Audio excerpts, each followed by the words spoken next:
या शहराचं वातावरण बिघडण्याचा प्रयत्न एका राजकीय पक्षाकडून केला जातोय। आज सकाळी बळजबरीनं जबरीनं काही दुकानं बंद करण्याचा प्रयत्न या ठिकाणी केला गेला। आमची भूमिका एवढी आहे की हिंदूंचा रक्षाबंधनाचा सण तोंडावर असताना अशा पद्धतीने दुकानं बंद करणं आणि एमआयएमच्या एका नेत्यांनी प्रसिद्धी माध्यमाशी बोलत असताना तलवार काढण्याची भाषा या ठिकाणी केली। अशा पद्धतीने जर भाषा कोणी वापरत असेल तर ती कदापि सहन केली जाणार नाही।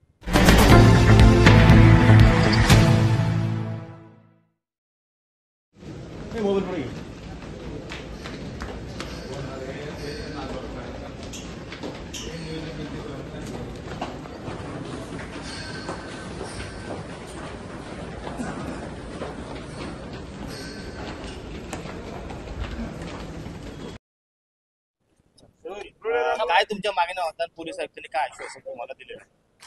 आपण बघितलं असेल की काल रात्रीपासून काहीतरी कारण घेऊन या शहराचं वातावरण बिघडण्याचा प्रयत्न एका राजकीय पक्षाकडून केला जातोय।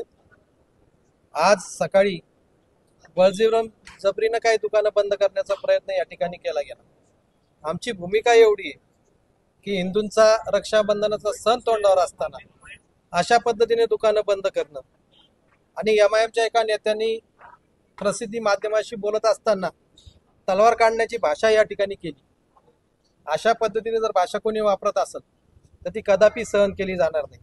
महाराष्ट्रामध्ये कायद्याचं राज्य आहे, अशी तलवार बंदूक गोळीची भाषा कदापि कोणी केलं तर त्याला पाठीशी घातलं जाणार नाही। त्याला त्याच पद्धतीने उत्तर देण्याची ही छत्रपती संभाजीनगरची इतिहास आहे आणि त्याच पद्धतीने त्यांना उत्तर दिलं जाईल। त्यांच्या भावना दुखावल्या गेल्या असतील तर त्यांनी कायदेशीर पद्धतीने मागणी केली पाहिजे, परंतु बळजबरी जाऊन कोणाचं दुकान बंद करायचं आणि बळजबरी एखाद्या 5, 50, 100 लोकांचा मॉब जमा करायचा आणि पोलीस स्टेशनवर जाऊन दबाव टाकायचा, अशा पद्धतीने या महाराष्ट्रामध्ये चालणार नाही। आणि आम्ही पोलीस आयुक्तांना विनंती केलेली की आपण हे प्रकरण अतिशय गंभीरतेने घेतलं पाहिजे आणि जे लोकांचे माथी भडकवण्याचा प्रयत्न करत असतील आणि या शहराची शांतता आणि सुव्यवस्था बिघडवण्याचा प्रयत्न करत असतील त्यांच्यावर वेळीच कारवाई केली पाहिजे, म्हणजेच उद्याची होणारी कोणतीही मोठी घटना या ठिकाणी थांबवता येईल। यासाठी म्हणून आपण माननीय पोलीस आयुक्तांची भेट घेण्यासाठी आमचं शिष्टमंडळ या ठिकाणी आलं होतं। आम्ही माननीय सीपी सरांना भेटलो, त्यांना आमचं म्हणणं काय ते सांगितलं, त्यांनी ऐकून घेतलं आणि निश्चित आम्हाला खात्री आहे की आमच्या ज्या मागण्या आहे, आमच्या म्हणजे या पक्षाच्या मागण्या नाही, या शहराची शांतता आणि सुव्यवस्था कशा पद्धतीने अबाधित राहील त्यासाठी करायच्या उपाययोजना याबद्दल आम्ही मागणी केलेली आहे आणि निश्चितच ते कारवाई करतील अशी आम्हाला त्यांच्याकडून अपेक्षा आहे।